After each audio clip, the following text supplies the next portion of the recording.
This is part two to the Painting Flowers webinar. In May, we did part one, and I got through a lot of photos of paintings that I've done over the years.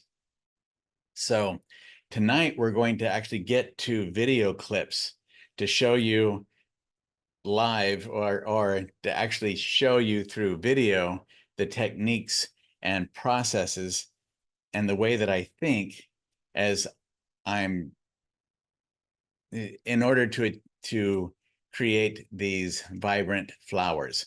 And as you could see from the emails that I sent out, I showed you some of my early flower pieces from high school, early art school, and they were pretty flat and not very exciting, very different from what I do now. It's been 40 years now, so there were some key things along the way that built up in terms of some of it came from my professors along the way while I was in art school, but a lot of that just came from experience during my professional career. So I've been, for those who are coming on here and don't know much about me and my career, I've been painting full time since 1991. It's a little over 30 years, but I've been selling professionally in galleries since 1983. I was 17 years old when I sold a pastel in a professional gallery. And I sold a few pieces while I was in high school. And then once I got out of high school and into college and art school, I continued to sell my work regularly. I didn't have a lot of money paying for college, all that sort of thing, the poor art student or whatever. And art supplies were no less expensive then than they are now. Art supplies have always been expensive. As I sold pieces, that's generally where my money went, was in buying more art supplies. The reason to bring that up is I want to encourage all of you that you saw where I started with those paintings, and it wasn't like I made these big leaps along the way. It was just incremental. But even with those incremental improvements, I was able to sell my work in galleries and make money at this all along the way. So gain confidence in what you're doing. And the way that I progressed so that I could do it full time was I paid close attention to my professors. Like this painting back here is one of my professors. I watched him do that demo. That's why after he finished that demo, I just thought, oh my goodness, that was so cool to watch him do that. He finished that painting in about a little less than 3 hours. I was just mesmerized while he was doing that. I went down to his studio afterwards and I said, I'd really love to buy that. I talked to my wife about it and we thought, yep, that's something worth investing in. So I went down to his studio and I asked him if I could purchase that painting. I had no money, but he just worked with me. And I used that as a springboard to help me as I moved along. I would refer back to that all the time to keep myself moving. So I encourage all of you to pay close attention and then take what you learn as you see these things and practice them, really experiment with them and see what you can do with them. And then you're going to expand on those things over time and make them part of your vision of the world. So this isn't about just seeing some techniques and then thinking, oh, that was kind of cool. Really dive in, take what you learn here from anybody that you see something you think, I like what happened there. Take that and then practice it for a while and you will master it. It might look a little complicated sometimes at first, but you're going to get it down if you work at it. So let's jump into the training here. Part of this, I'm just going to let it play. Other times I'll be fast forwarding through there. The areas that we're going to cover shapes, how this is so much easier than drawing out what you're doing. And I'm going to show you with a few paintings how I begin those and how shapes just dominate sketching it out first. Unless it's something really technical, and then maybe you might have to do a grid or draw, beforehand. But with most things, especially landscape and flower painting, I recommend that you practice this if you haven't done it before, that you forget about drawing it out and just start with big shapes. So we'll get into that. But then we're gonna cover visual pathways, shadows and highlights, and the mixing of colors.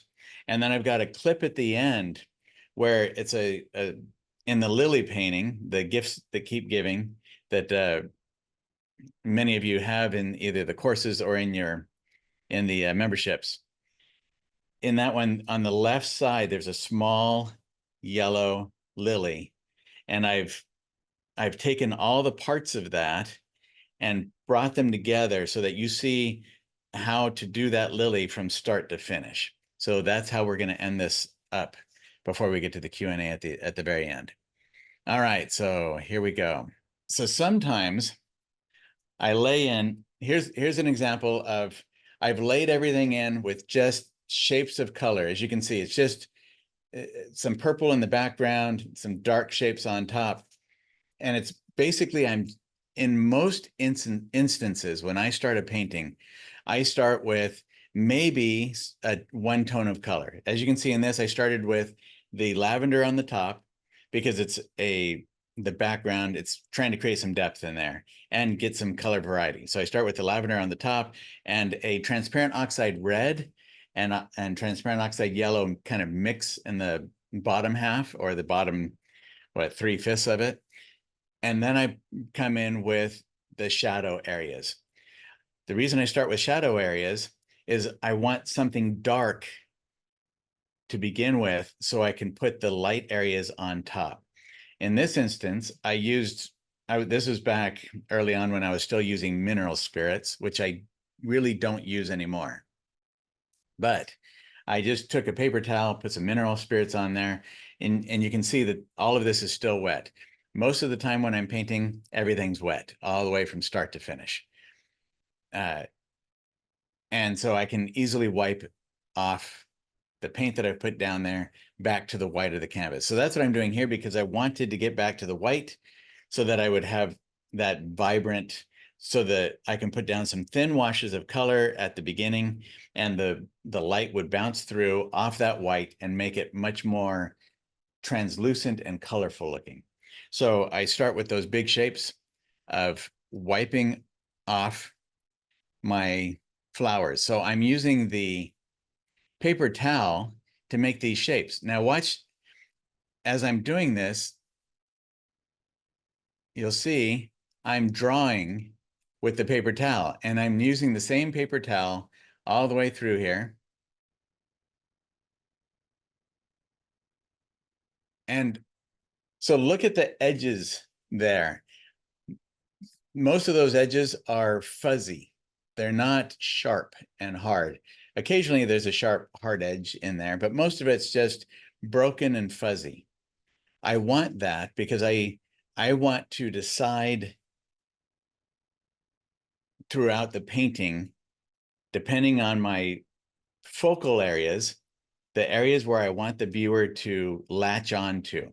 And there's going to be multiple of them. It's usually not just one. Sometimes I'll have just one focal area that's really important, but most of the time I have multiple areas that I feel are important or fun to look at, and I want to guide the viewer there, but I want to actually guide the viewer to it.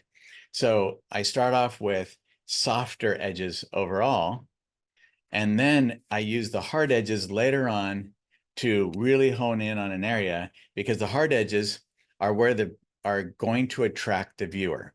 They are not typical in nature. Nature, we have very few actually hard edges. Most of them are softer. They're broken up in some way. Tree bark has all kinds of broken edges to it. Leaves are broken.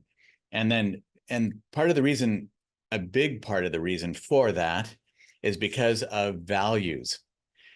Values in nature, when you get a broken edge, it's usually because one part of the subject, like let's say you have a leaf, and you get an edge on that leaf, that edge might become the same value as the background behind it or other leaves behind it. And where the values become the same, that edge becomes lost. Where the values are different from each other, that's when we find that edge. We can see the edge because of the contrast. But when the values are the same, there's no contrast and we lose that edge. That's lost and found edges. So I want most of my edges to be kind of soft because they're going to start to intermingle with the values of the background objects, whether that's trees in the distance or sky or leaves or branches or something else. All those values, I'm going to have some areas where they have contrast, some areas where they get lost. Okay, so I draw in all of those flowers. Now, I don't have to worry about being really detailed here because the way that I draw is with sculpting, usually sculpting back in to the edges of those, let's say the flower shape. So all I want right now are big, giant shapes that I can manipulate as I go along, because often I find that what I originally had in my mind doesn't work in actuality when I get it on there. Once I get all the shapes put in place and I see the relationship of those shapes, sometimes just seeing them placed near each other, I realize, I don't like the arrangement. I'd rather have this flower moved over to this area, or I might need a tree moved into a different spot, or whatever it might be. So starting with big shapes and not detail allows me to do that quickly, and I haven't spent a lot of time. So if we spend too much time with detail, we get attached to that because of the time that we've invested. With this took me maybe 10 minutes to do all of that, to do the whole thing. So I can come back in and I could take a whole flower, cover it over with background color and start over again. And it wouldn't bother me a bit because I haven't invested anything really into it. So right now, I just have all these big shapes of color or value. And then I can decide if I like the arrangement of those shapes. Do the shapes feel good to me? Is it fun? Is it moving me from one shape to another? Do I have a variety of sizes of those shapes? Are all the shapes the same? I don't want all the shapes to be the same. I want them to be different. I want there to be variety. So that's what I'm looking for when I start with these initial shapes. And then I start with these, just like with all the yellow, the reds that I'm putting in there right now, I'm starting with big shapes of color, even as I'm adding color to it. So it's not just the big wiping off of the paint behind to make those shapes of flowers. Now that I'm going to add color into them, I'm still not worried about the individual leaves or individual petals. I'm just going through and I'm adding color. And this is why, because afterwards I'll mix up big, thick areas of paint and then I'll start to put in the detail. So we come back to this and we have just big shapes. I want those colors, initial colors that I put down, to be much darker than the final highlights that I'm going to put on there. They won't necessarily be the darkest colors that I'll have in there. I might come in, and usually I will, come in with even darker colors than that for the really deep shadow areas in those flowers. Now, one of the things that those who just start painting flowers don't always observe when they're looking at flowers is that flowers can get really dark shadows in them. We tend to think of flowers as being bright and cheerful, and they are. They bring us joy to look at. They're beautiful, but they're not just bright. The reason they look bright is because of all the dark around them. Either the background is dark around them, or there are shadows within the flowers themselves that are dark and saturated, and they cause all the bright areas to really stand out. If there isn't anything dark around it, then the bright isn't going to stand out. We're not going to notice it. So we want to have the shadows in order to make the flowers feel brighter. So I start with generally a darker middle value. What do I mean by that? If you look at a value scale, if you're not familiar with one, you can just look at value scale on the internet and you'll see a lot of them. If you look at a value scale, that you'll usually see they go from 1 to 9 or 1 to 10, 1 being the brightest, which would be like white, and 10 being the darkest, which is pitch black. It's just dark as it can get. So if we, or I'll go 1 to 9. I usually go 1 to 9. So 9's the darkest. So if I'm doing the darker middle values, I'm talking about from 4 to around 7 or 8. So let's say 4 to 8 are the, well, no, 4 to 7 is usually the darker middle values that I work with. So even with flowers, I won't start with a value of 2 or 3 because that's too bright. That's where I'm going to be getting into the highlights. Because even when I do highlights, very seldom are my highlights a 1. Those are rare because that means there's very little or no color in that highlight. And I love color. If you just put white as a highlight, then you've got white is generally cool in color temperature, which is unnatural for the most part for a highlight, because highlights usually come from a light source like the sun, and the sun is a warm light source. What do I mean by warm? It tends to be on the yellow, red, or orange color spectrum. The cool colors tend to be the lavenders, blues, and greens. So if now there's warm and cool and all of that, but I want them to be on the yellow, orange, or red side of the color spectrum rather than the blue, green, or purple. But white, like titanium white, is blue. It's on the blue end of the color spectrum. It has blue in it.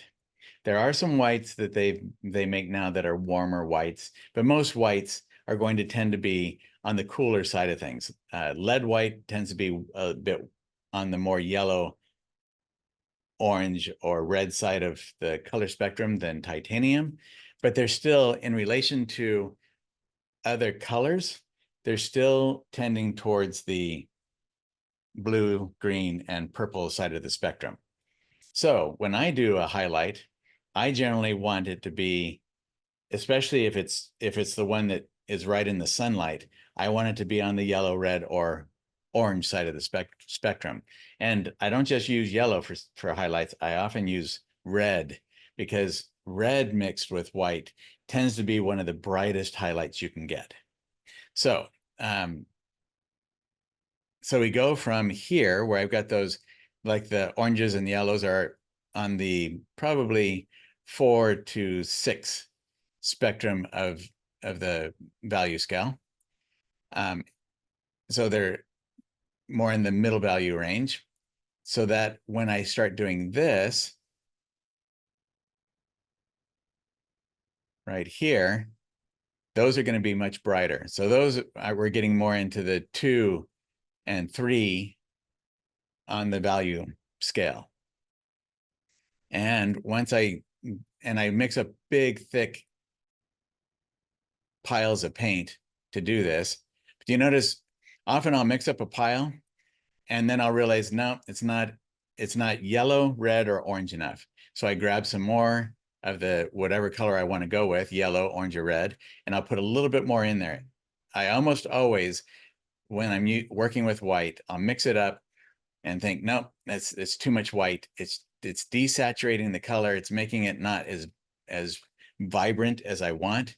And so I'll go back and grab just a little bit more of an actual color and mix that back into it, just so that I give it a little bit more vibrancy.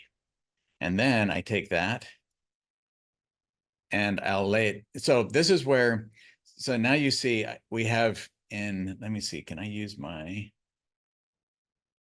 in this flower right here, you notice this area right there, how dark that is?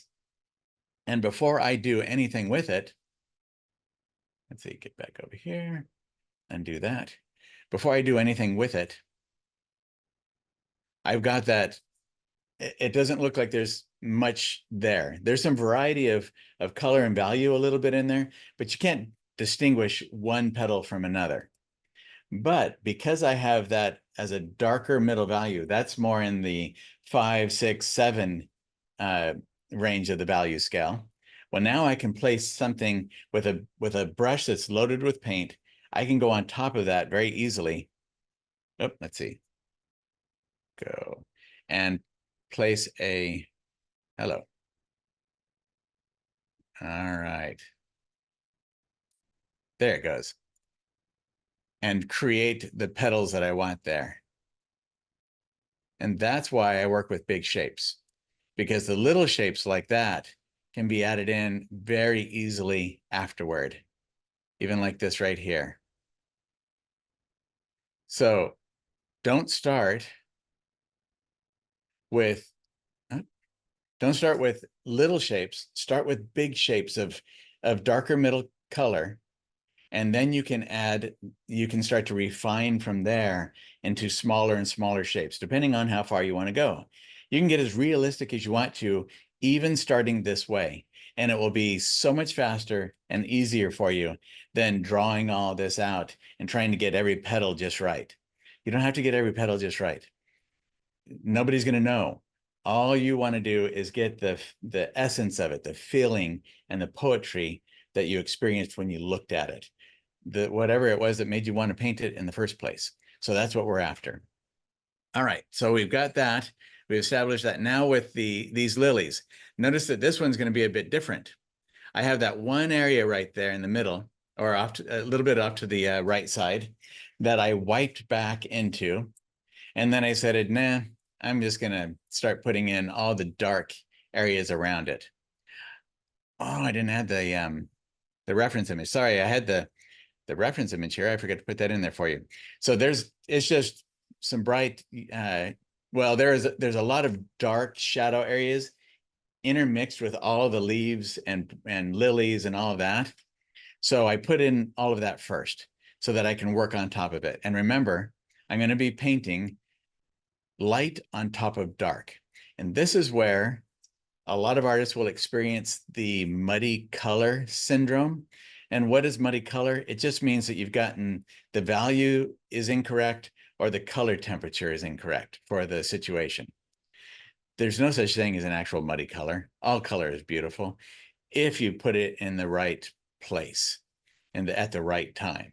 And that's all that it is. So if something feels muddy or chalky, it's because we've either used too much white and the value is off, or the saturation, the white has killed the saturation of the color. So we've lost the vibrancy. So either the values are off or the color is off, the color temperature. So let me show you how I would go through. So I did a video like this with a waterfall painting on YouTube. I put a piece of it out on YouTube a few years ago, and it was just like this. And it was the average, just somebody looking at it wouldn't have any idea what is going on there. I can't tell what's about to happen. It doesn't make any sense to anybody else but me when I'm doing it. Fortunately, with these videos, you can scroll back and forth and you can see the beginning from the end. But if you're just watching it as it goes, often the viewer would be lost. They'd be thinking, I have no idea what kind of a muddled brain that guy has, but it doesn't make sense. So to me, it makes sense because I see all the shadow patterns, and that's what I'm going for. I'm connecting all the shadows together so that I can put the highlights on top of them. All right, so this is what happens when I mix up a whole bunch of color, and watch this. It is just pure color. There's no white in that when I start it at all. It's just cad yellow medium and cad lemon, or there's Rembrandt has and some others, they have a permanent lemon yellow. It's PY 284, or I can't even remember which one it is.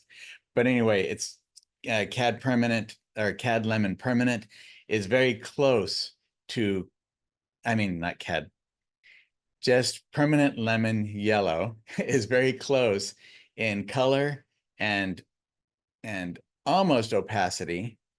It's a little bit more transparent, but close to cad lemon. So if you there's no reason to really be averse to cadmium colors because they're not actually toxic. You can't absorb it. Even if you ate it, it will not absorb into your system. It'll just get flushed right out of your body. So you don't have to actually worry about the cadmium in paint. It will not hurt you. It's not good for, you don't want to wash it down the drain because it is bad for fish, but it's not bad for people. I mean, it's not good if we actually got it into our system, but in paint, the way it's in paint, it's not going to hurt you. So don't ever worry about that. But a lot of countries are banning it. That's why I started looking for alternatives. Anyway, this is just straight paint.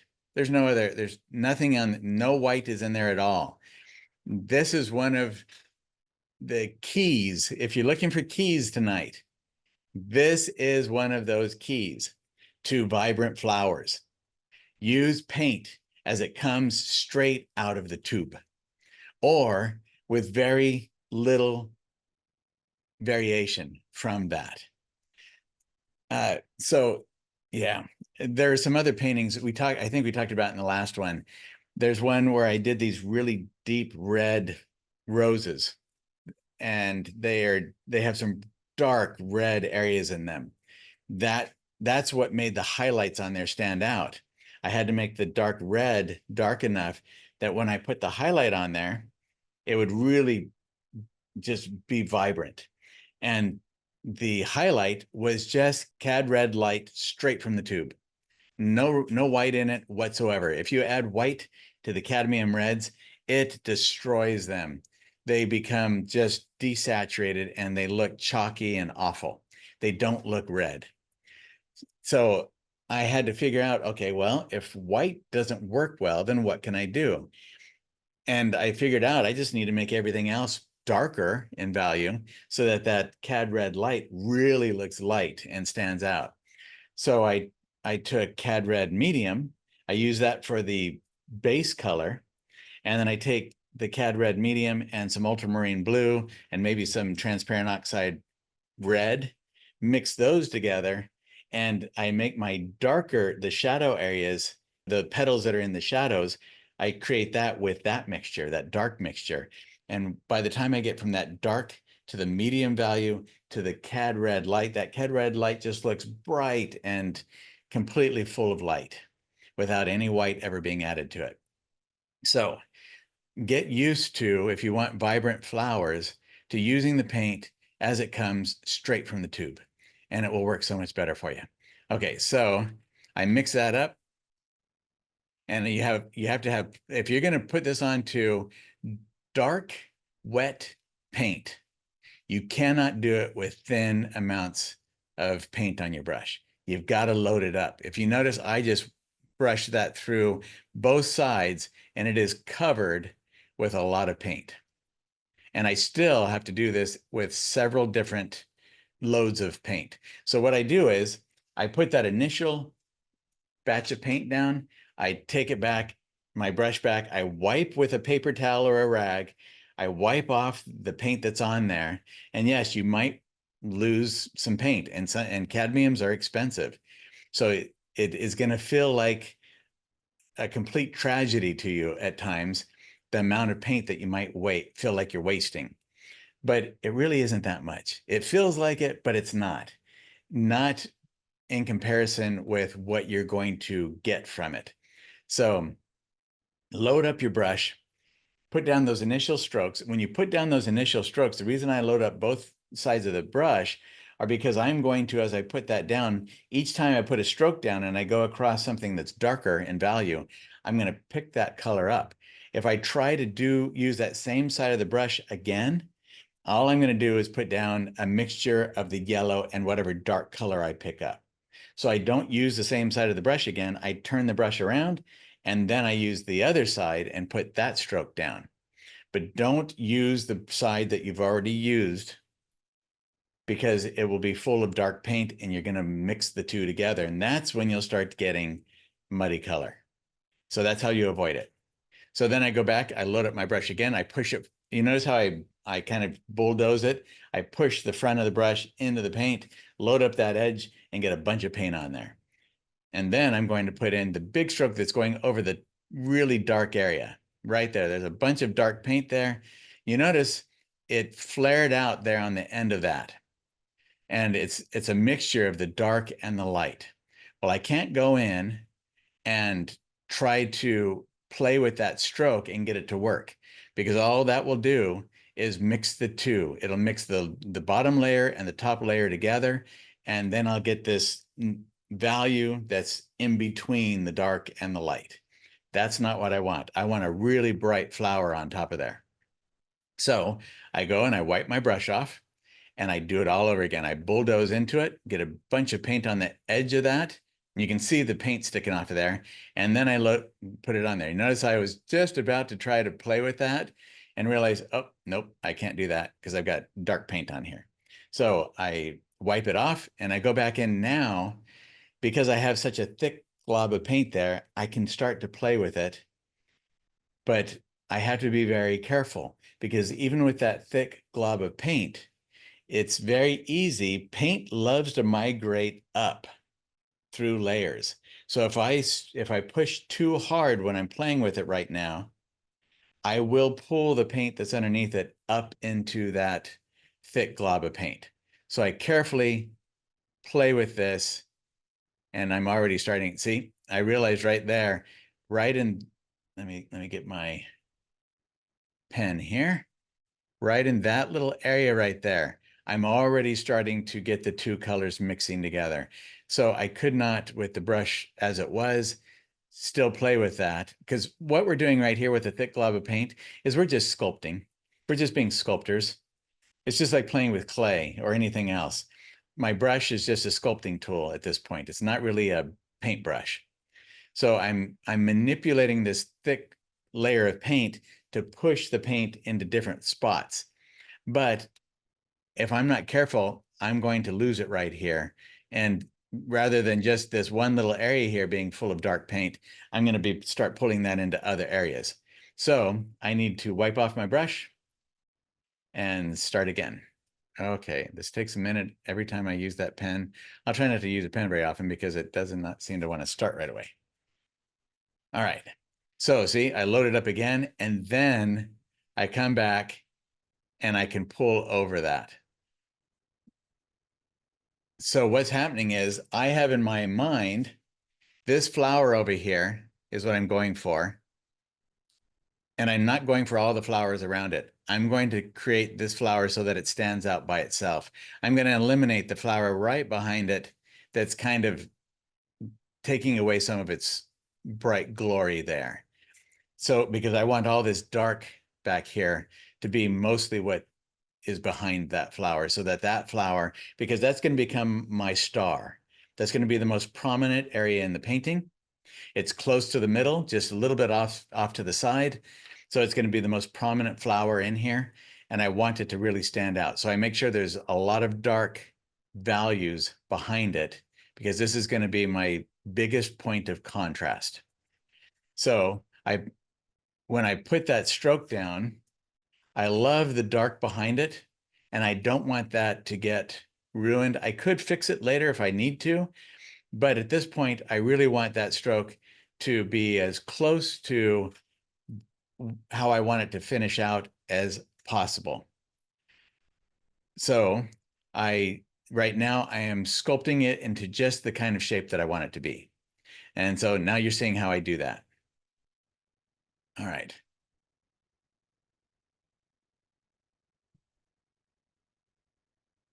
Okay, so now I'm going to create the shadow area. In order for this to really stand out bright, I need to get the shadow part of that flower. And I'm going to make it a little bit different color because I think there's already too much green in the painting. So I'm going to add a little bit of more orange and red into that than what you see in the photo. So I'm making an artist license decision here to change the color just a little bit. I can see some of that reddish orange in the reference photo in those shadow areas. So I'm going to really push that because I see it in some of the other lilies. So I'm going to accentuate that in this one as well. And those are the things that we have to figure out as artists. Okay, so I'm going to fast forward through all this so you can see All right, so now we get to, I've started to shape the flower, but how do I go from there? By sculpting into it. So this is where you don't have to draw everything out. You see how quickly these big shapes can be put in place. But then you might be thinking, yeah, but it doesn't look anything like a flower petal. It doesn't have the shape that those flower petals have in the reference image. So don't I have to draw that? No, we can start to sculpt down into it. So the body of this, I'm going to show you how I sculpt into it. I carve away at that shape until I get just the shape that I want. Rather than starting with the exact shape, I can carve into it and get the shape that I want.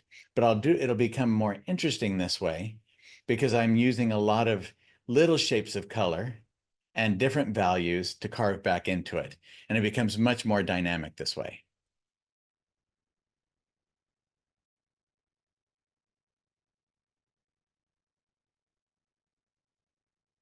And then I'll come in with other spots. Now I come in with a different value. Watch this. And that will cause that point. Do you notice now how hard the edge of that? So if you look at the edge, the bottom left edge of that shadow, do you notice how that edge doesn't stand out nearly as much as what that dark spot on the right that I just put down, that dark shape of color that I just put down? Do you notice how hard edged that looks now? It's because of the contrast. There's such a difference between the shadow color and that dark color behind it that that edge really pops forward a lot more so than the green that's on top of that shadow shape that's next to that, the shadow of the flower itself. Because those values, the green on top and the value of the orange that's in the shadow shape of that flower, the values are very close to each other. They're not nearly as separated. They don't have nearly the contrast. So that edge doesn't stand out even a fraction of what the other one does. That's how we start to create harder and softer edges in our painting. Okay.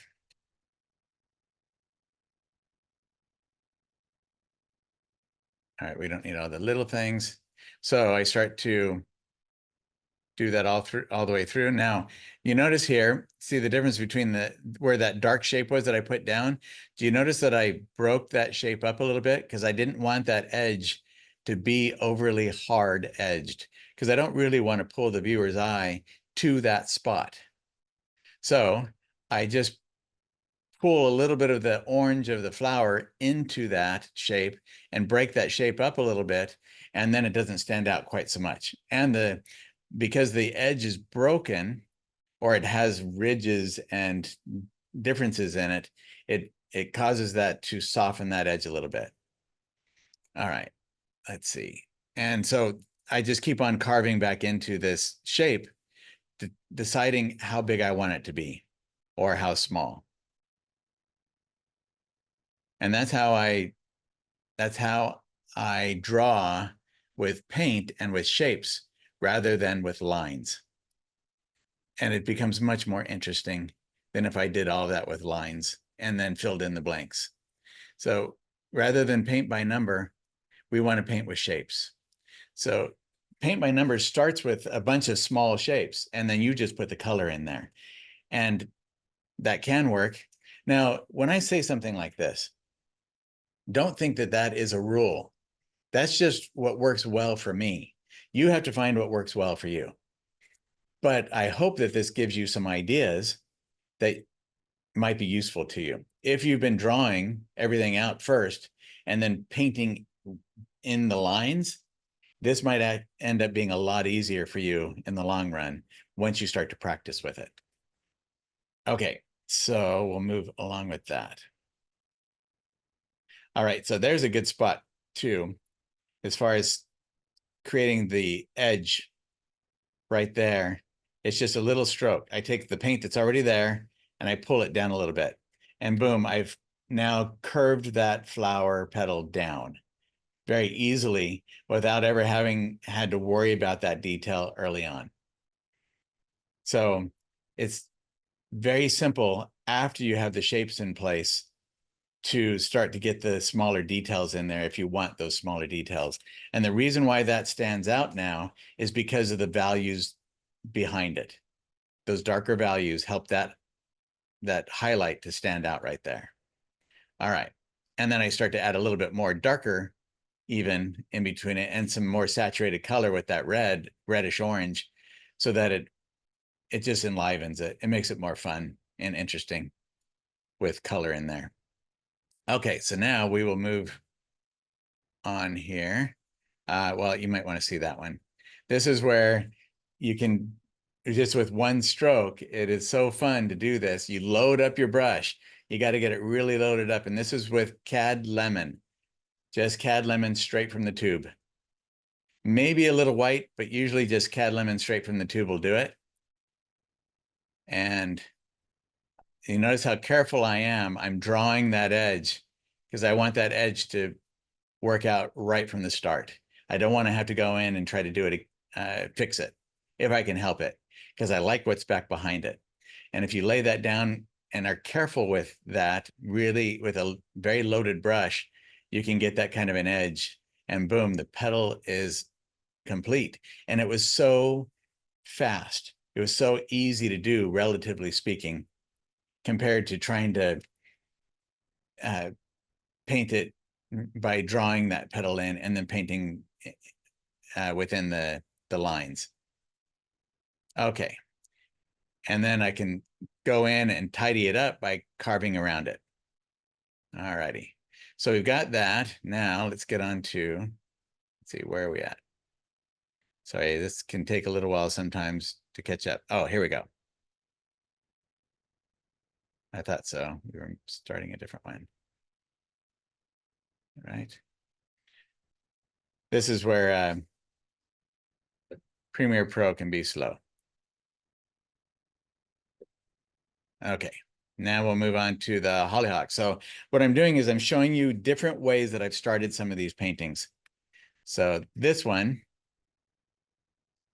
I lay in big shapes of color. And when I start this, I actually, so here, I decided I wanted a bank of trees back there. So that's what that's going to be. The blue back there, that blue shape, is going to be trees. And then these are going to be hills. And these hollyhocks are going to be sitting on that hill. But then I realized later on that, oh, did I lose the, okay. So I didn't, I'll show, you'll see this later on in the, when we get towards the end. This hollyhock, I realized that the trees back there were going to compete with the hollyhocks. They were both vertical and they were both going right up and down to the top of the painting. And so I changed that. So I made that blue back there into hills and mountains rather than trees. And because I didn't start with detail, it didn't take any time at all. It was so fast to do it because I started with big shapes. And then I was able to just manipulate those shapes into something else entirely. And I didn't know that was going to happen until I started to put the hollyhocks in here. And I realized, those trees are competing. I don't want that. And so I just changed it. I put sky over the top of it. I changed those into hills, and voila, it's all good. There's no longer competition. Okay, so now we will move on to this. So this is where I get to these white roses here. And I'm going to show you quite a bit of buildup with these white roses. So we have here the background shapes color, ultramarine blue. So the background shapes, if you notice in the reference image there, it's very dark in that background. And I like that, kind of like what we had with the lilies. I want that dark background so those white flowers really pop forward. So I start with big shapes of dark color in this. So it's ultramarine blue. I make my darks usually with ultramarine blue, alizarin crimson, And then with this, I added transparent oxide yellow to it because the ultramarine blue, alizarin crimson, they make a lavender. If I add a little bit of yellow into that lavender, it knocks it down, the saturation of it, so that it's not quite so vibrant purple. So I just add a little bit of transparent oxide yellow in there, and I've got a beautiful dark color in there. And then I'm using a size 10. So this is an 11 by 14 ABS panel, and I'm using a size 10 hog bristle brush. Usually I start with a 12. My 10 must have just been handy. So I usually start with either a size 12 or a size 10 to begin my paintings with. And often I'll paint a lot all the way through that with it. Okay, so I mix that up. Let's see. And then I start with simple shadow shapes, right? So I'm going to scroll through this a bit faster so you can see. And then here, so here's one of those where I do a rudimentary drawing. I'm just getting in so that I know when I'm putting in the big shapes or the big shapes of dark behind it, approximately where I want my flowers to be. But there's not any real semblance of what the final flower will be. It's just to give me a guideline of where, so that I don't cover everything with the dark. So I start getting my composition put in there. One of the things that you won't see tonight, well, maybe you see the final painting. I redid this because if you notice in the photo, that is basically, I took this photo, this was outside the Smithsonian Museum in Washington, D.C. And I took that photo of those white roses, and that's what it looked like. We had one big white rose that was close to me as the viewer, and all the rest of them were back behind it, and they looked so small. I should have, as the artist, realized that it needed more than that one big white rose. But I start this painting, and the first iteration of it, I do that. But I ended up redoing it afterwards and made the one there to the left of it much bigger than what I do in this painting here. But you're going to see it as I did it originally here. So I just kind of put in those spaces, and then vary the color, more red, blue, or yellow. You'll notice as I put in the dark shapes behind it, I'm constantly changing the color of the dark. Sometimes it's more red, sometimes it's more blue, sometimes I add more yellow to it. I want variety back in there, because what creates the dark area back behind it? It's leaves, it's bushes, it's trees, and they're all different from each other. In some of those areas, even though they're in the shadows, you're going to have some of those areas that are like one tree might be more yellow than another tree. One tree might have a lot of green in it. Another tree might see a trunk of a tree coming through, and it's got more reddish browns in it. There's just constant change and variety in nature. So if I do that right from the start, that helps my final image be a lot more interesting with that background. All right, so we're going to fly through this, getting that covered up. Oh, crumb. Have we already gone for an hour? Oh, my goodness. Okay, so fly through that. We're going to get through this whole thing. Okay, so we've already covered shapes enough, I think. There we go. And that went very fast. So guys, I realize it's an hour, but I'm going to teach more. Is there anyone that doesn't want me to go longer and teach the things that I've prepared here? If so, Kathy, just let me know. If there's a big outcry of, no, we came for an hour and we want you to stop, then let me know that. Otherwise, I'm gonna go through. I'll go faster with the other parts. I think we're good. I think we're good. Everybody says keep going. All righty, we will do that then. Okay, so here we go. So I laid these down. Boom. Oh, there you go. So you see this one I lay in those big shapes. Then we're going to get to where I'm going to put in the middle value. Oh, here's the sky. So, okay, no, here's the first part. I put in, even when I'm starting to put in the bottom or the shadow parts of the flowers. Do you see that? You can see it looks like a greenish yellow down in there. So I just mix up a big pile, and I'm not even careful with it. I just put down a big shape of color. There's no reason at this point to ever get, well, you know what? There is. Some people are able to put down the shape exactly the way they want it right from the start. And that has its merits.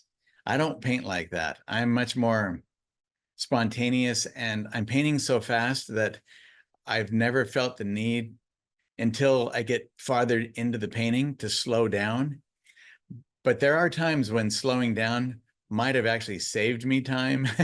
So you have to follow your instincts on that. And just if you feel like at some point you need to slow down and be much more careful with the shapes that you're putting down in there, then do that. I know Richard Schmid was one of those that his paintings look like they're painted very fast, kind of the way that I paint here. But if you watch him paint, in actuality, he's moving, he's very calculated with his strokes and reserved in how many he uses. So he's even faster than me because he'll put down a stroke often, and it is exactly the way he wants it without much needing to manipulate it much later. But there are a lot of similarities as well in terms of starting with big shapes. So that's why it's good to take from each thing that you see. Okay, this is one of those examples of this is the middle value, shadow color. But the way I put down this on top of the paint, all this paint's still wet. So I have to make sure I have plenty of paint on the brush, and then I can paint right over the top. But remember, if we do that, see, I put down 2 strokes. I put this first stroke down here, and then I put that little stroke off to the right side. You notice there's not much paint there, and I didn't get the opacity that I did on the other. I knew that was going to happen, and I wasn't concerned about that because I didn't want that area to be nearly as strong as the first stroke was. But generally speaking, before I would have put that second stroke down, if I wanted it to look like the first one, I would have brought my brush back, wiped it off, and started over again by loading it up. Okay, so we get there, we get the middle value colors in here. And then I start carving back in. And I wanted to point out this one part here. After I get these middle value colors in there, I'm going to come back. Let's see, where is that at? Right close to here. Okay, now, so same thing, the sky colors, just big shapes of color that I put in there. Nothing, I'm not being careful or anything else. I want it to feel a little bit wild to go with the flowers. I want some energy. And so that's why I'm putting those strokes of color in the way I am. And I'm constantly changing the direction of my brush strokes so that there's variety in there. Okay, so right here, right there, I decided I want to move the flower over a little bit. So I start carving back into it because I don't want it to be too close to the middle. So I'm trying to move it to the right a little bit. So I take a bunch of dark paint and I carve back on top of that. But I have to do it in one fluid stroke because I have that light color, that light layer of paint underneath it. So it has to be done very quick and fluid. All right, then I can, now I'm lightly brushing on top because the brush strokes, the direction of them was catching the light. And so I pull those, I eliminate those brush strokes, the bristle brush texture, so that it's no longer catching the light, so that it'll be a very dark value there. Otherwise, it catches the light and it changes the value. All right, so that's what I was doing right there. But you notice how easy I could carve into that and create that sharp edge there and start to move that flower. And that's because I'm working with big shapes. All right, so now we will get to the next one, which is visual pathways. This is how I lead the viewer from one point to another. I use things like this. These are some, so I've got all the flowers, the leaves are all established. This is that first one you saw. Notice how I've got hills back there now rather than trees, because I want the flowers to really stand out. I didn't want anything back there competing with it.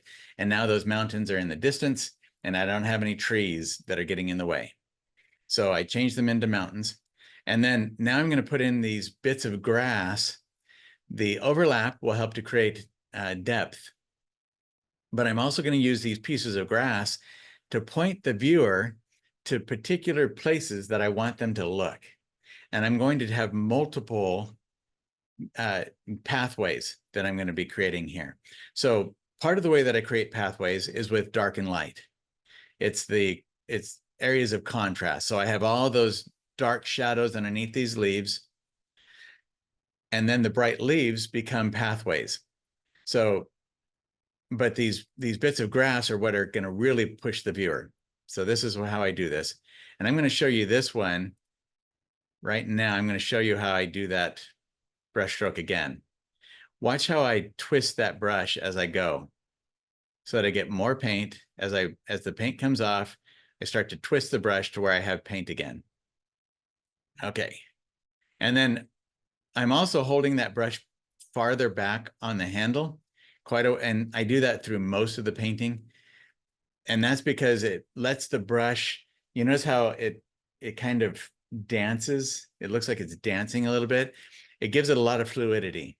I can really play with those strokes so much more easily when I hold it back on the back of the brush rather than up top. So I get a smaller brush, and this is where I start with, if you look at the pile of paint that I've been pulling from over there, it looks kind of dark. It's not like a bright cad lemon type of brightness, because I don't want those bits of grass to be that bright. So I start with a little bit darker value, and then I start to add lighter and lighter to those bits of grass that I really want to stand out more. So I grab some more paint, and you'll see here several of these. Now here's where I put in that stroke right there. Do you notice that that one and the one over on the leaf to the right of it, the big leaf to the right of it, those two bits of grass are actually, there's like 4 pieces of grass there that are all they're angling in the same direction. I realize that and think, no, I don't want to create that kind of momentum. What that's doing is it's pushing the viewer to look just to that side. So once I realize that, I eliminate that blade of grass right there. See, I've taken that blade of grass out and I go for a different one. Now I'm going to, here in just a second, where's that one at? We're going to get a stroke here. There we go. So some of these strokes right here are also pointing that direction, but in a different way, like that. So it's pulling the viewer into the bottom of the painting by doing that. But then I'm going to have I have to counter that with another blade of grass going in a different direction so that I can help push the viewer up. So I want the viewer to feel like they could go in several different directions with this painting. I don't have any one area on it that's really more important than another. So I'm going to create multiple pathways to lead the viewer to multiple destinations within here, so they can go through and see all the different flowers. Okay, so I start to get some of those in there. So you notice how at the top of that blade of grass, I make it brighter. And then as it comes down, it gets darker in value. That's because I'm going from the shadow up into the light. And I'm using that. I could put the whole thing into the light, and then it would pull that whole blade of grass forward. But I want the top to be brighter, because then it's right near the flower and it's helping to lead the viewer to that flower. I don't want them to really pay attention to that blade of grass. I want the blade of grass to become the visual marker that guides the viewer to that flower. And so now I'm putting blades of grass going in a lot of different directions and with different values so that the viewer isn't going in just one direction. So with a lot of these, the way that I create these bits of grass is by, when I'm holding it on the back like that, I can swipe down. So usually I'm using just my shoulder to do those, but sometimes if I use my wrist holding onto the back of it and I swipe down with where the edge of the brush is just barely touching the panel or canvas, then it will create this really thin line that's fast and sharp and straight. So there are some, if you practice that, you'll really get an affinity for it, and you'll see that you can create some fun bits of grass pretty quickly that way. Okay, so I start to, at this point, decide where I want the really bright bits of grass and then the darker bits of grass. And based on where I feel like there's not enough attention and the viewer needs a little bit more push in that area to get them to look at it. So that's really what that's about. Okay. And this one, we've already seen enough of this. So we're going to move on to the next area here. Okay, this right here is no muddy color. And we've talked about that a little bit, but I want to show you in this particular spot.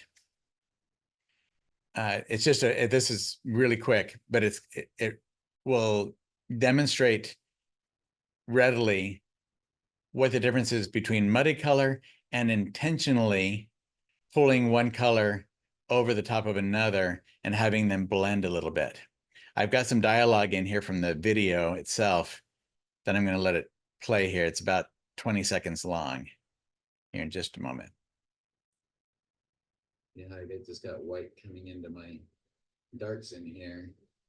That might not be bad at the end, but I want to watch and avoid that in the early stages until I actually want to intentionally have that back. As if the light is glancing off and creating kind of a glow around it, that sort of possibility. Otherwise, I don't want that in.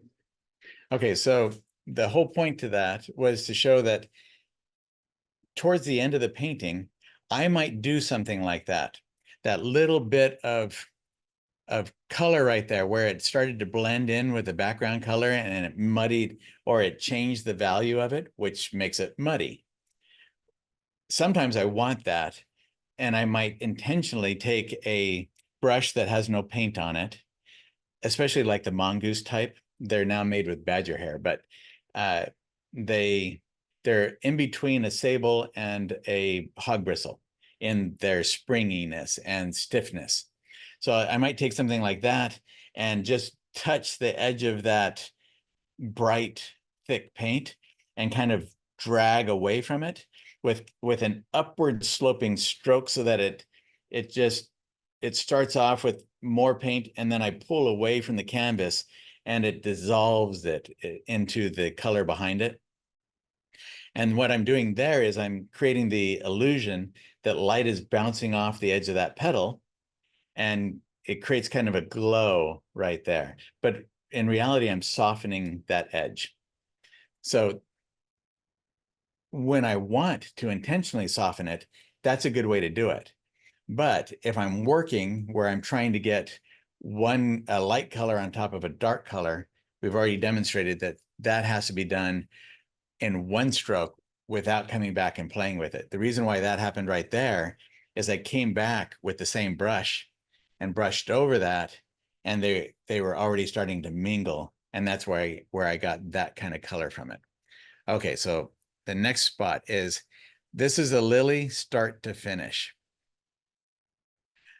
And there is quite a bit there, but we'll just go through some. So this is the lily on the left. It's a small one. I've already got all this color back behind it. Let me show you here. Let's get back right where you can see it. Okay, so you notice there's a bunch of color over here, and I realize I've got all of these yellow lilies over on the right side. and not really much on the left side. And it felt unbalanced to me. So I decided I need another lily on that left side to balance it out. But I don't want it to be too big, or else it will detract from the star of the show over here on the right side. But I want it, and I want it to angle in. I want it to angle to the right rather than to the left like the others are doing, so that it leads the viewer back towards the star of the show, or back towards that bigger group of lilies over here on the right. So that's what this is going to be about. I'm creating that lily. And I want you to notice here, I grabbed some white, but you see how very little I'm grabbing right there when I do it. So it's just cad lemon and some white, because I really want that to be bright. And a lot of that paint, this is where the paint has dried that's underneath it. So I'm painting on top of dried paint, because this is when I'm teaching, and I had to take a break in between sessions with this painting, and all of that stuff back there dried on me. So I'm not worried about keeping it from mingling with the colors back behind it anymore, but I still need plenty of paint with this. So here you'll see I'm actually, with a lot of this, creating the petals right from the start. That lily that's up above it is the reference image, I think. So I didn't actually have the reference. I couldn't find this lily that I create. I don't know if I did it out of my head or if I did it from another reference image. I went through all of my photos of lilies, and that was as close as I could come to this final lily that you see down there. You notice I put it down there on the bottom. That's what it's going to finally look like. And the one on top is the closest kind of reference image I could find to what my final lily looks like. I think I might have just made up that lily over just by looking at these other lilies and piecing it together, but I'm not positive on that. It's been too long and I don't remember.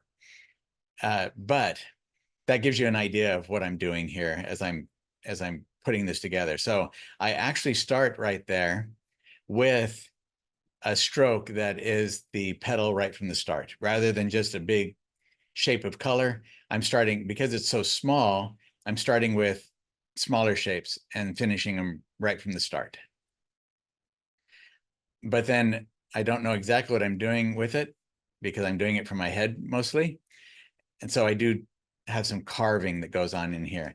But what I really want you to notice, especially, I have the palette up big, so you can see how I'm just pulling. I had that one little bit of white right at the start, and that's it.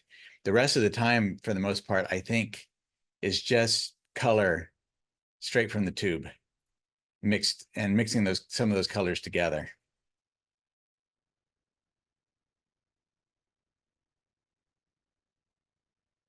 Okay, so we mix, and I'm gonna see if I can speed this up and have it work. Okay, so you can see that's where, because the paint is dried, I've got ridges of thick paint that's down underneath it.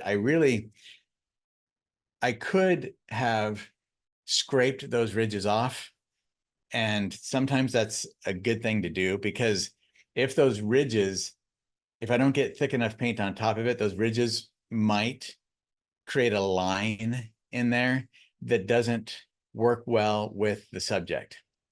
But I didn't do that, because I thought I was going to have enough thick paint on there that I didn't really care about all those ridges underneath it. And I thought it would add more interest to it. So I just paint right on top of that thick paint that was already there. Okay. So this is where you can see me put all of these ideas and principles in practice. So I've got the shadows have got to be dark enough. The shadow areas of the flower and the shadow areas behind the flower have to be dark enough that when I put down a highlight, I won't have to add white to it. If I don't have the shadows dark enough, then the highlights, I'm going to be forced to add white, and I will desaturate those colors. So I don't want to desaturate the colors by adding white. So I do everything I can to make everything around the areas where I'm going to have the highlights as dark as I can get them without being, overly, without them being, so as dark as I can without them being overly dark. So with the flower, I don't want it to be black like some of the ones back behind you can see, because in these lilies, we don't have enough petals overlapping one another to create those kinds of shadows. You can sometimes get those kind of that type of shadow, a really dark shadow, in something like a rose or a peony, because you have a whole lot of petals that are overlapping one another, and they block the light sufficiently that the shadows can get very deep and dark. But on something like a lily, where you only have 6 petals, you have 3 on the inside and 3 on the outside. They don't, generally speaking, create the same kind of deep darks that a lily or a rose or a peony might create. But they can still get, the shadow areas are still significantly darker, or I want them to be significantly darker or dark enough that when I put a highlight on top of it, it stands out and I don't have to add white to it if I can help it. So that's what I'm going for here. And I'm also thinking, and when I start to add colors to something like the shadow areas and to little spots here and there, what informs my decision is what is around those areas. So I'll take color that's like the greens and the oranges and other colors that are around the flower. I'll take similar colors to that and add it into my shadow colors, little bits of it, to influence it, because the flowers, all of those colors that are around those flowers are going to reflect their color into those flowers. And that's why we get that variety into those flowers. Okay, and what is this button going to be here?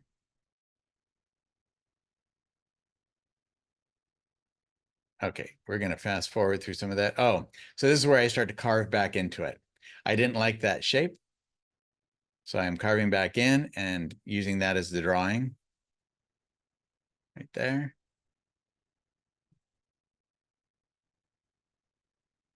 Okay, we're going to go right through all that part as quickly as I can. What did I do? I have some voice here, so let's see what I say on that. We're seeing, so this one kind of continues out from here over. This comes in, but there's also another petal that comes off of where the base of it is here. Continues out. So that's where I'm watching the drawing of it. This one goes over it. This one comes under. And then I have just that little touch of bright where the sun is catching on that petal. Okay, so that's what that was. All right, so you notice how that little touch of, whoops, that little touch of yellow really brightened up the edge of that flower and made that pop forward. And that little bit of yellow can also become a springboard towards the other flowers on the other side, the flowers on the right side. It becomes a visual pathway. Okay, so then I add in those little bits right there, and they're just a tiny touch of color on there, and I can create that. And that's all it takes to do something like that. And then I might tone down some of them if I think they're too bright or too strong. All right, let me get to a part where you can see me round this over. So we're close to that. Oh, no, I guess is that the end of that flower? Oh, that is pretty much the end of that flower. And I think that's it. Okay, so now we can get into some questions and see what kind of questions you might have about these principles that we've talked about. So we'll go to, if you have questions about what we've discussed here, raise your hand. Click the raise hand button and we'll go from there. So I'm going to leave this up for the moment so we can go back to things if we need to and talk about them more. Okay, so I'm going to start with Juanita and let you talk here. So go ahead, Juanita. You had your hand up.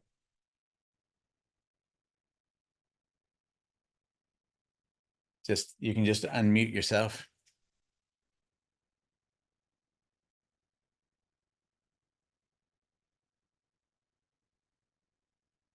No, I might have put her to sleep. That's very possible. No, I'm sorry. I didn't realize my hand up. Oh, okay. That's all right. So you have no question. No, I don't. I'm sorry. Oh, no, you're good. That's all right. Thanks. Okay. Then we have Dennis. Okay, go ahead, Dennis.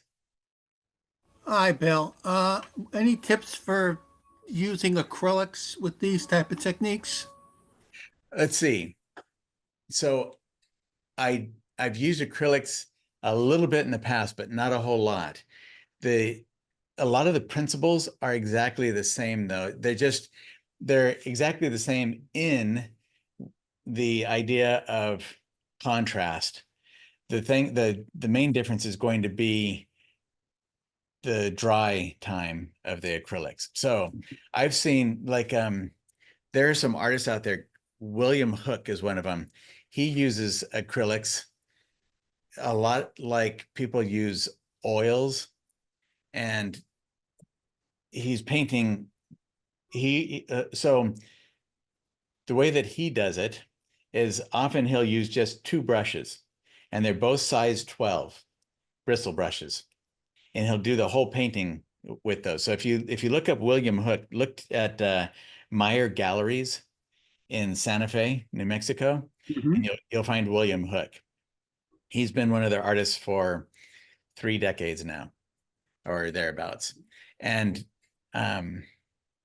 his are very colorful, but he has a lot of, you'll see a lot of the same kind of edges and value shifts and things like that we've talked about here tonight. And he does that by the same kind of principles that we've been talking about. So like with edges, just make sure that when you're working with it, use a brush like a stiff bristle brush where you get a broken, like where you can really see the brush bristle texture in it. And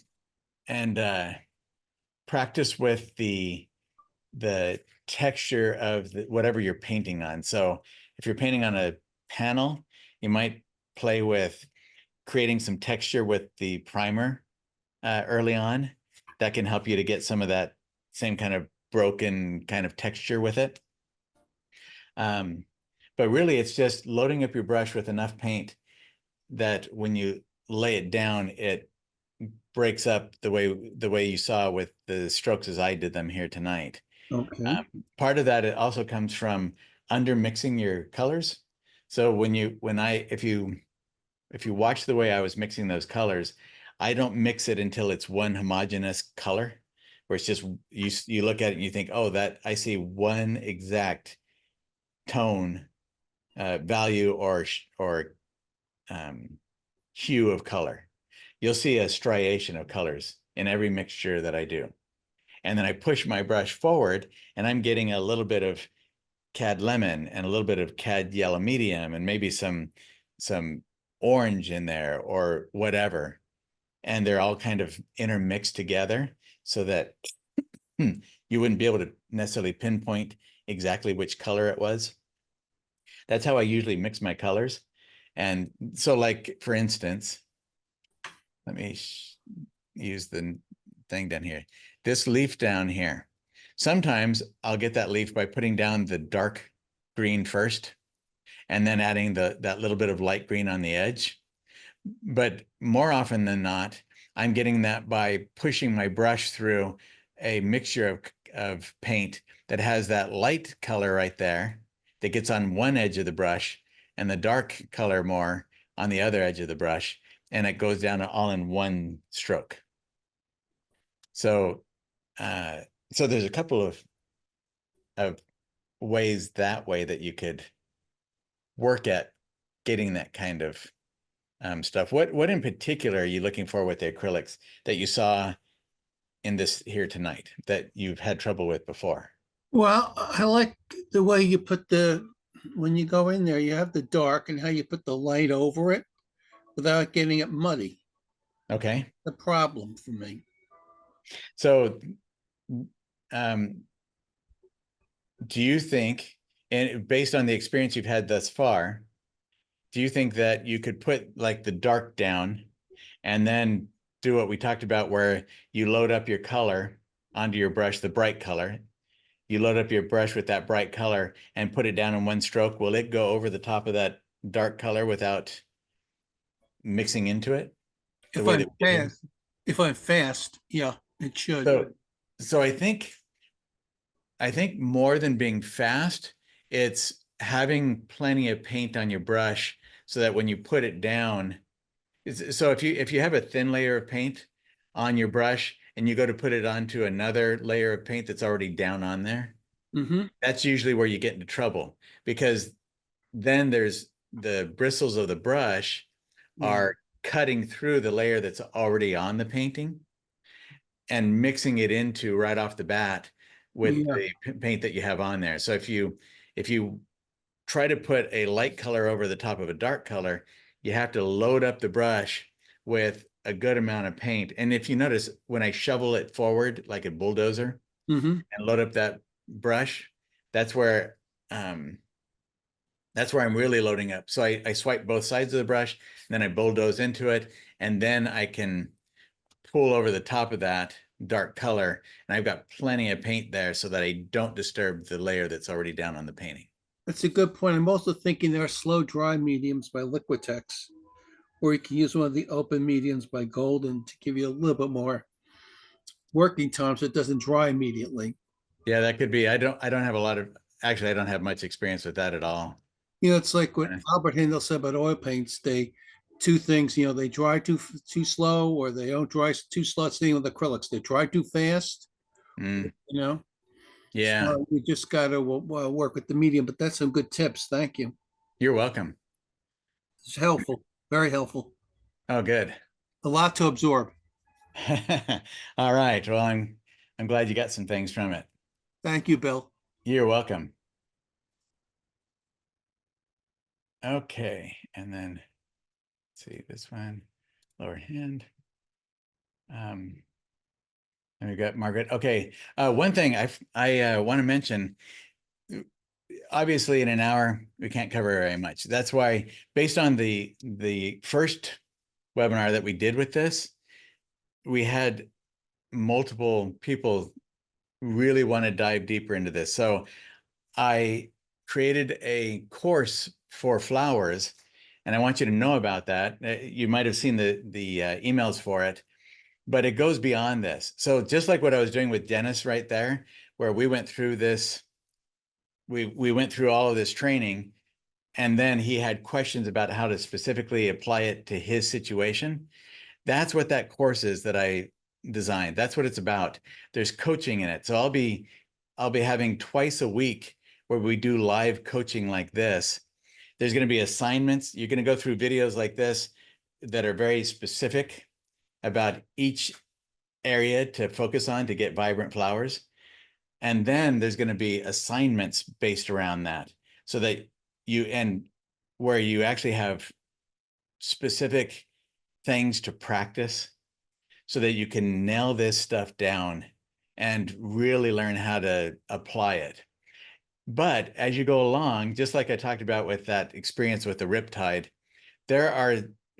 when you're first looking at this, before you start to play with it, there are going to end up being questions once you start playing with it that you didn't know you were going to have. That's what the coaching is for. It's so that you can, as you go along in real time, you can ask those questions and know exactly how to move forward with that, rather than getting to a sticking point and not knowing where to go from there. So that's what that's all about. It's going to take a lot of time on my part to do the coaching, but it was the best way I could think of to help you to navigate through this. So I will, at the end of this, once we stop sharing here, I'll put the, actually, I'll stop sharing right now so I can put the link in. Where is the link for that? I'd have to go to my email. Oh, you know what? I'll bring up my email over here real quick. If you didn't see the emails for it, I'll put the link in here so you can look for that. Because I know the members who asked for that, they wanted something where they could really deep dive into this and learn how to nail this down. Let's see, you know what? First, though, as I do this, I will let the next person come on and talk while I look for that. So, Margaret, you are next up. If you want to ask your question. All right. So, Margaret, are you there?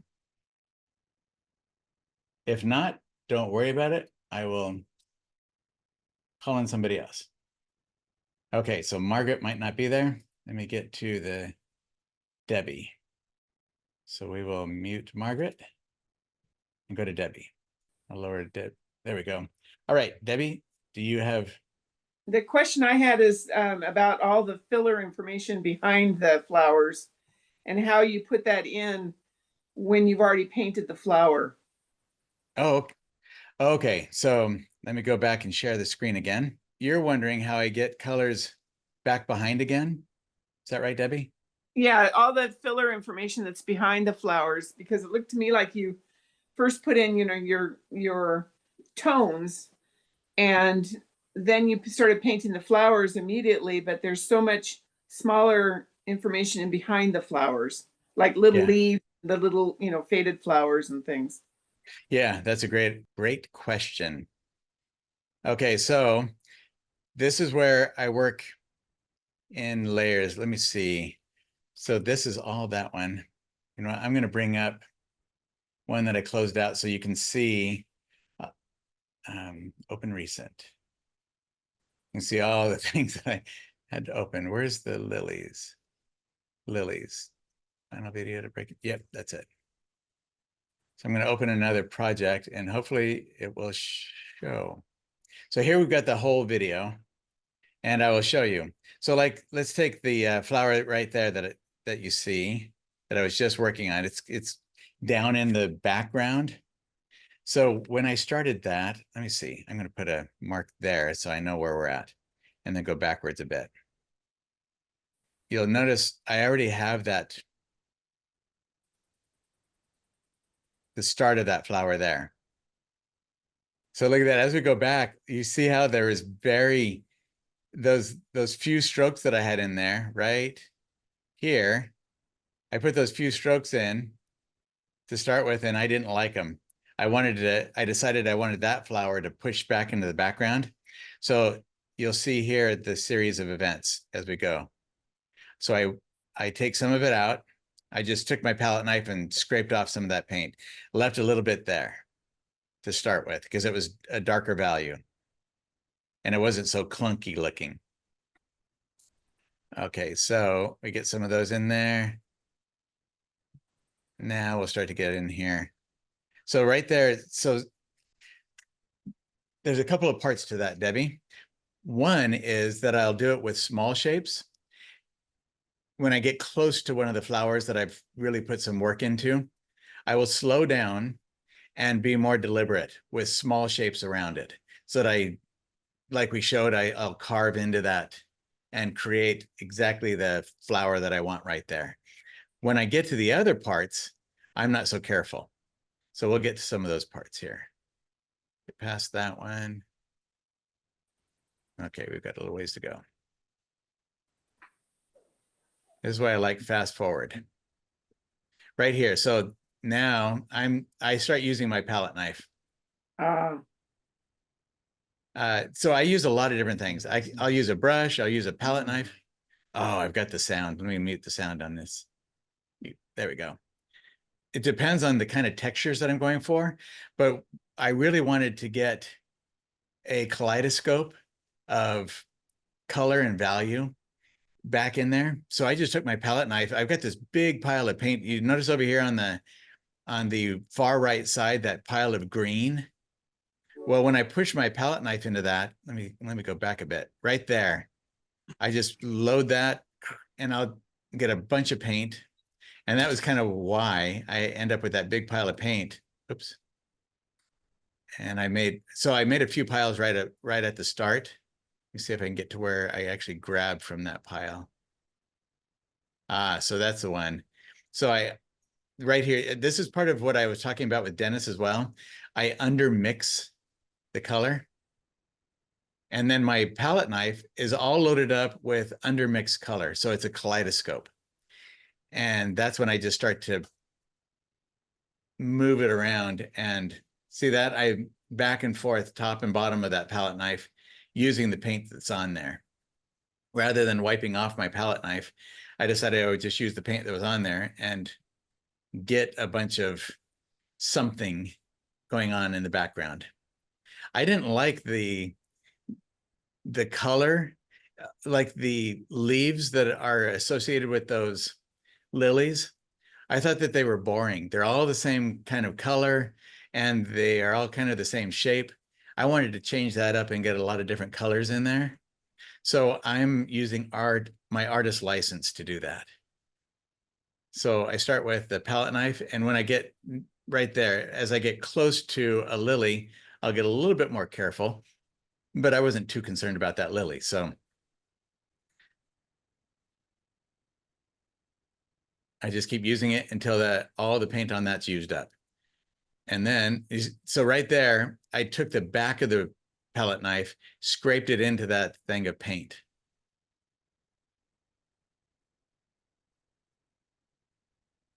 Okay, so now I've got to mix a couple. Oh, that's what I was doing. I was getting a thing to where I could put down one of those leaves that are back there. And then I just break it all up. So this is one of the, I don't do this very often. I don't actually use a palette knife a lot. I just use it periodically. So this is a good opportunity for you to see when I do use a palette knife, what I'm doing with it. Okay, so now you've seen how I use the palette knife. Then I come back in with a brush once I've got some of that in there, and I start to use a brush to put in some colors, like the bright blue-green. And then, so here I'm taking those areas that I did that with, and I start to add in some dark shapes within them. Some of those shapes are going to be stems of flowers. Some of them are going to be leaves, but I just start putting in some dark shapes as well. So you notice nothing is sacred here. I had that leaf that I put in there. I didn't really like it a whole lot. Decided I could just go right over the top of it. So I start to put in some of the darks, and it's just back and forth like that. But I'm doing it pretty quickly. So none of this I don't spend an exorbitant amount of time on any one area or any one color or anything like that. I go back and forth between lighter colors, darker colors. I constantly change. Like I might be working in one pile of color, and then I want to change up that pile. So I'll grab like that dark green color that I'm working with now. Later, I might end up adding some cad orange or some cad red or cad yellow into it and change the nature of that color to where it's more yellow or more red. I might add more blue into it and make it even a more blue, cooler kind of green. So I'm constantly changing the type of color or the type of piles that I have to work with. So you see how I'm just going back and forth with different tools. And then I start to build on top of that. So what I'm looking for is when I'm looking at this reference image over here, I'm looking for the things that stand out to me. The things that stand out to me that I think, oh, that's kind of cool. I like that. I like the way that looks. I like the way it works with everything around it. And I'm also looking at the things that I don't like, and so that I can ignore those things. So I pull from the areas that I like and use those, and I ignore the other areas and change those sections. But the reason I'm going back and forth with light and darker value is that I want to get a sense of volume or space in my painting. So if I have the darker values are going to be shadows. So it might be a darker green, but that darker green, I can put a lighter green on top of it, and the light green will pop forward towards the viewer, and the dark green will push back into the recesses, and I suddenly have created distance in the painting. And I've also got variety because I have the darker and lighter working with each other. Let's see. So, okay, so that's where I start working in the background. I get a bunch of stuff in there. I decide that I don't like as many of those light flowers as I put in there. So I just put things on top of them. Okay, here's a good example, Debbie. Right here, not right there. Right there. Okay, so I don't like the shape of that flower right there. So this is where I take a dark color and I carve back into it. And this is the back and forth that creates all of these colors that are in there. Well, maybe. I was thinking about it, exactly what shape I want. So there you go. So you notice how I did one slightly bigger stroke? I mean, neither one of them are big strokes, but one was a little bit like a rectangle shape. And then I just put a little semblance of an edge with that same color on the bottom side of that flower, so that I didn't just outline it with a bunch of dark. And that's how so it's little things like that that make all that variety. Excellent. That's extremely helpful. Thank you very much. You're welcome. Okay, let's see. I'll go through. Okay, so now there's that lily down at the bottom. So you can see how I start to build on it. But I like some of the leaves that I put in there. So I work around that a bit. But that can be problematic because then it starts to fill. If I'm not really careful with the edges as I do that, it will feel like a cardboard cutout, because the two won't feel like the lily petal is actually under that leaf. So I have to really work with those edges, and I'll probably come back in with that leaf and strengthen it somehow. But if it feels like the lily petal is coming on top, even though I want it to be underneath, then I know that I've got my values or my edges are not working correctly. And it might be that the edges are too sharp, or that I need to darken the value of the lily petal to start pushing it back underneath it more. And the reason we would have it darker is because that leaf or other leaves might be creating a shadow. From the light source, it's probably creating a shadow, and that's going to cast a darker value onto that lily petal. But I have to work with things to make sure that one thing feels like it's back behind if I want it to be back behind. So I start to play with that, and you can see I build it up just the way we showed earlier with that other. I just start playing with where the petals that I want to come forward, and darker values with the petals that I want to go into the shadows. Very much a push-pull. Yes. Yeah. So it seems like a lot of work, but in reality, I think total work time on this painting was probably maybe 15 hours. So like 2 days or something of working on it to finish it off. So, you think about all the back and forth with it.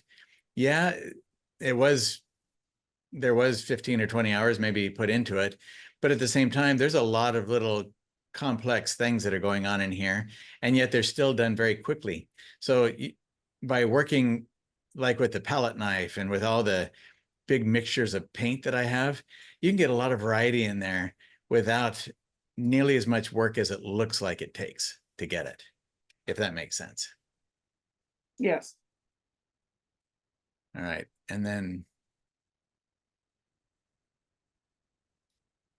I decided, like I said, with that yellow lily that I showed the entire thing on the left side, I felt like it needed to have some other colors over here with the yellow flowers. So you notice there are no red flowers over on this other side. I entirely made those up. I didn't have a reference image, and somebody might come in and think, yeah, I know you made them up because that doesn't look like a flower. But to me, it looked like a flower, and I liked them. So they worked out. And whoever bought the painting liked them as well. So if you decide you need a color somewhere, if you need to make up a flower, just make up a flower. All you have to do is think about light and shadow. Think about how do we get three-dimensional design? It's just light and shadow, dark and light value. That's all it is. It's just values. So with those reds, that's just CAD red light, basically straight out of the tube or something like that. And I get that color, I put that color down, and then I put a darker value in the middle of it to create where it's folding in to the center of the flower. And those are done pretty fast. They don't, but it adds that spark of red that helps to break up all the yellows and greens that are over on this side of the painting.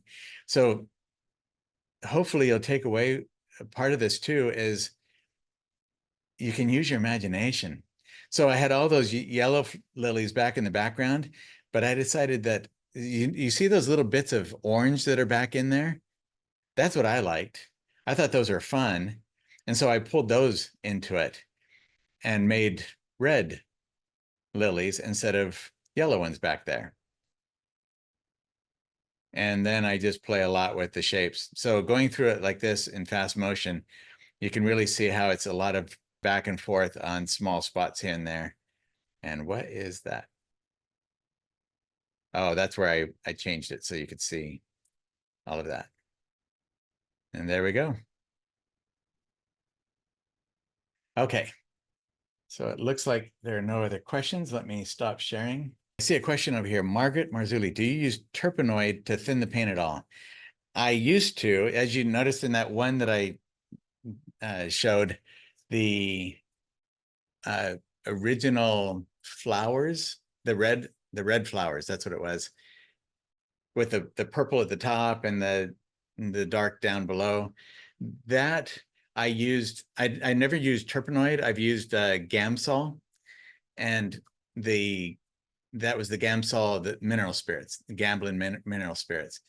And so I used that on the paper towel to wipe away the paint that was on there.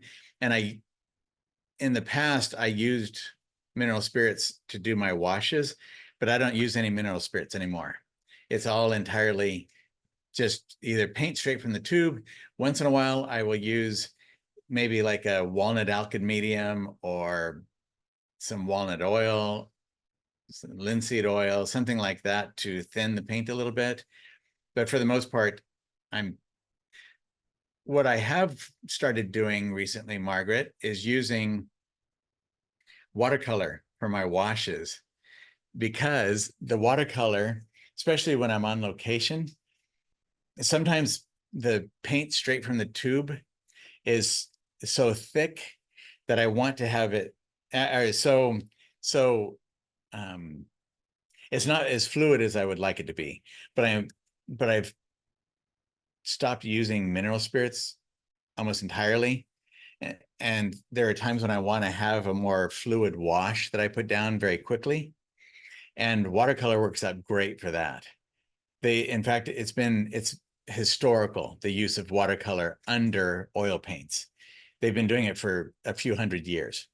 So it's just it's not done very often anymore, because we have mineral spirits. In the old days, they didn't have mineral spirits. Eventually they got to where they had turpentine, but turpentine is highly toxic.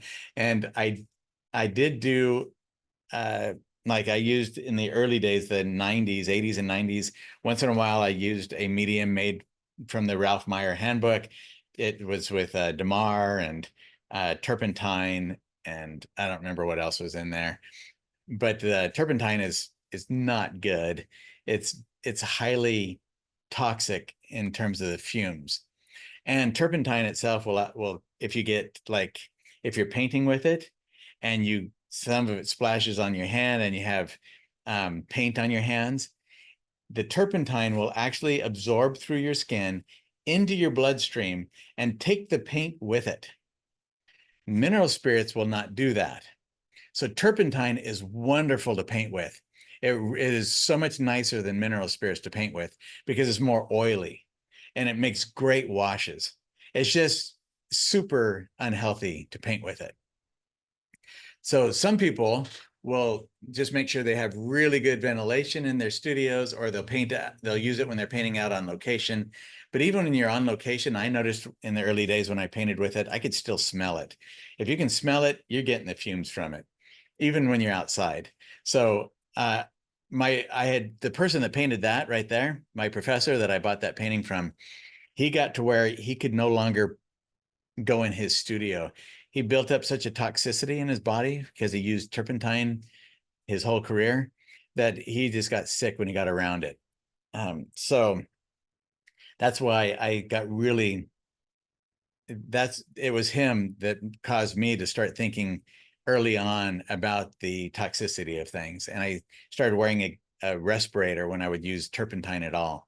And then I started using mineral spirits, and they've removed like 99.8% of the aromatics out of it. So there's very little, it's the aromatics that are the more toxic part of it. And Gamblin's removed most of the aromatics from it.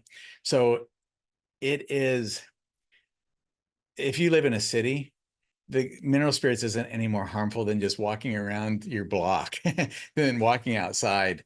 It's really not that harmful, but some people develop an allergy to it. And so I just started experimenting in 2014 on ways that I could paint without it to see if I could. So the only time I really use it to anything is, so anyway, that's why I use watercolor now when I really want a fluid wash, because then I can do the watercolor and immediately it dries. I mean, you've got like within seconds, the watercolor is dry. And as soon as it's dry, I can paint on top with oils right over the top of the watercolor, and it will not disturb the watercolor at all. With acrylic, it is not the same. Acrylic takes, even though it dries to the touch within like 20 to 30 minutes, it's actually not dry underneath for 3 to 4 days. If you look at justpaint.org is a great resource, because it's golden is where that blog comes from. It's their technical blog, and they will tell you, don't paint with oils on top of their acrylics right away. Wait 3 or 4 days. It's the same if you use acrylic gesso to do a canvas, to prime a canvas. We're supposed to, I never did. I usually waited maybe a half a day or a day after I would use acrylic gesso, and I would start painting on it with oils because I didn't know. I mean, it seemed like it was dry, so I just painted on top. I don't know if it ever caused any problems. I've sold hundreds of paintings on acrylic primers, and I've never heard no one's ever come back and said, hey, your painting is falling apart or anything. So I'm hopeful that there was no problem from it. But you're supposed to wait 3 to 4 days. With watercolor, you don't have to wait. So it's a great way to do a wash if you want to stay away from solvents like that. All right. Let's see. I was not able to watch the chat as we went along. So if there are questions in here, I probably won't see them. I just happened to see Margaret's when I looked down here. So I think that might be, let's see. Water mixable oils, Dennis. I do not like water mixable oils. Some people do, like Charlie Hunter loves water mixable oils. Lori McNee has used them for like 20 years or something. There's not enough longevity in them for me, and I haven't found the need to use them. So I shouldn't say I don't like. Okay, the reason I don't like them is 10, 15 years ago, I had students that would come to my studio. They weren't really, it was just a service. I wasn't charging them to come to my studio. It was an odd thing the way it started. Anyway, I had a group that would come in and watch me paint once or twice a month. And then they wanted to paint with me, and I started helping them. A couple of them used water mixable oils. And I know that there are better and worse water mixable oil brands. I've heard that like Cobra is supposed to be pretty good, things like that. But the ones that they were using, I was like, man, these are sticky and they just didn't flow like traditional oils. I couldn't understand why on earth they were using them. They were doing it because they wanted to get away from solvents, but you don't have to use solvents. You can stay away from solvents and still use the regular oils. So after that, I definitely didn't want to try them. I've now since then heard that some people said you didn't use the right brand, you know, that there are some really good brands out there, but I haven't found the need for it. But if it works for you, then go for it. If you listen to George Hanlon from Natural Pigments and Robert Gamblin, neither one of them produce a water mixable oil. And they said it's because they don't trust the science. Now, the caveat to that is that, sorry, I got something in my throat, is that some people have been using them for 20 years and I haven't heard of any problems from them. So I don't know that I'd be overly concerned about the problems that might arise from them. So they won't produce them because they don't like the science behind it. But a lot of people are using them and have used them for 20 years and it's working out all right for them. So, you know, just follow your own instincts and what you wanted, what works out well for you. Don't even worry about the rest of it too much. But I haven't found the need to use them. I love traditional oils and I can do it without solvents, without any toxicity. In fact, and I don't clean my brushes, except for with Turpenoid Natural in these pots over here. Turpenoid Natural is not the same as Turpenoid mineral spirits. There is no mineral spirits in it. There are no fumes that are toxic. It has no aromatic. I mean, you can smell it. It smells kind of citrusy. That's the dissolving action that's in it. So you don't want to paint with the Turpenoid Natural. I found that out the hard way in the 90s, the early 90s, with a big 30 by 50-inch commission painting that I did that never dried. I had to do it all over again. It never dried, which is one of the benefits. It will dissolve oil paint fantastic, and it conditions the brushes. So I don't actually use soap and water to wash my brushes anymore.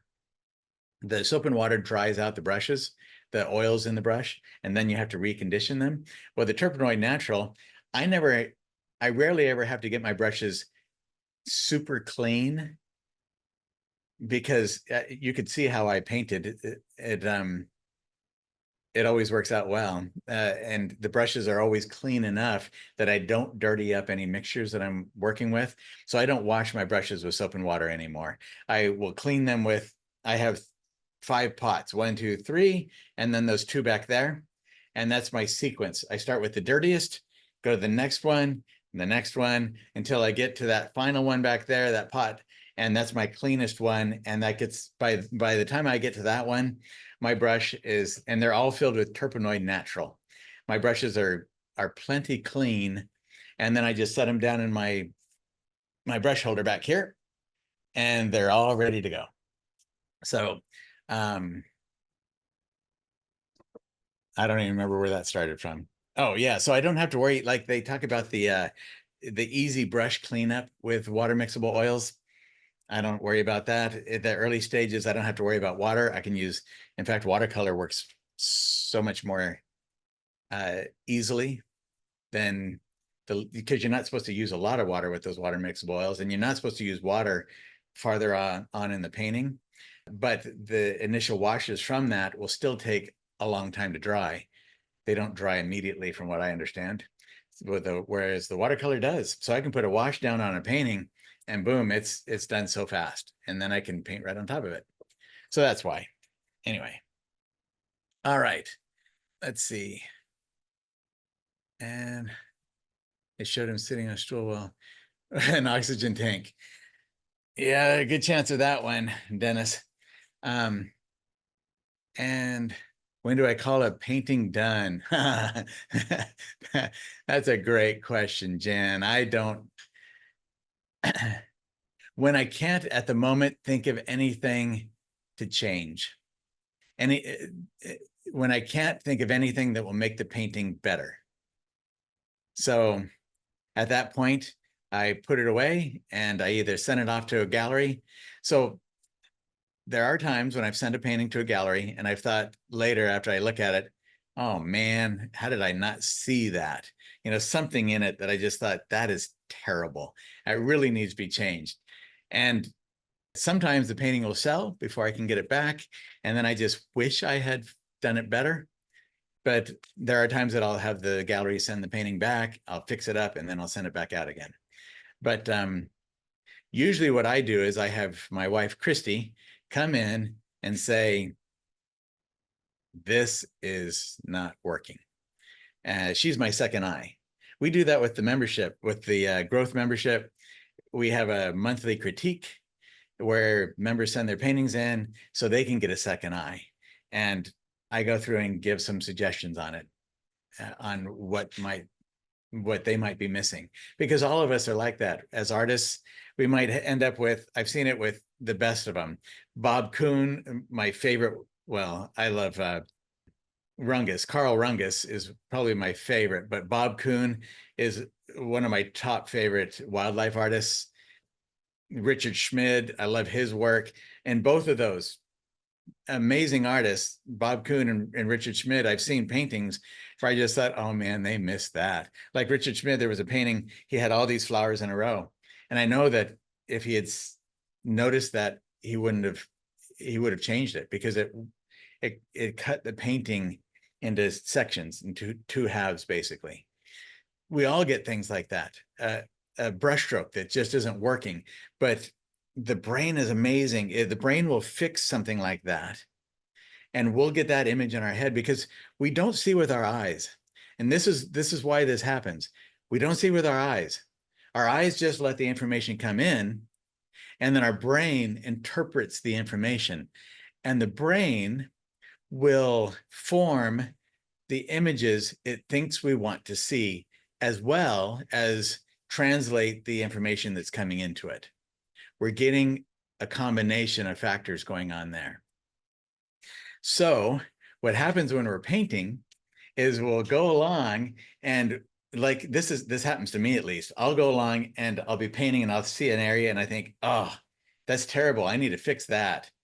But I don't right away. I decide I'll wait a little while because I'm busy with this area over here. And then time goes on and I forget about it. Well, what happens is my brain then knows that I wanted to fix it. So mentally, it fixes it. And I no longer see it as the problem that it is, and I forget entirely about it.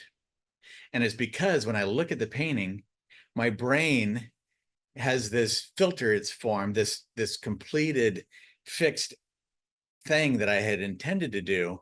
It formulated that for me like AI or something. And I now see it fixed. I don't see the problem area anymore until somebody points it out. And then I wonder, how on earth did I miss it? So that's my caveat. I need somebody like Christy to come in and just glance at it. It's their first impression. What stands out to them as good and bad right in that first moment. And that's where it will come forward. And she'll say, oh, look at that branch going right across there, or this brush stroke down here that just completely stands out and distracts the viewer. And she'll point that out to me. And sometimes I'll say, yeah, that is bad, I'm glad you pointed that out. And other times I'll think, you know what, I really like that area.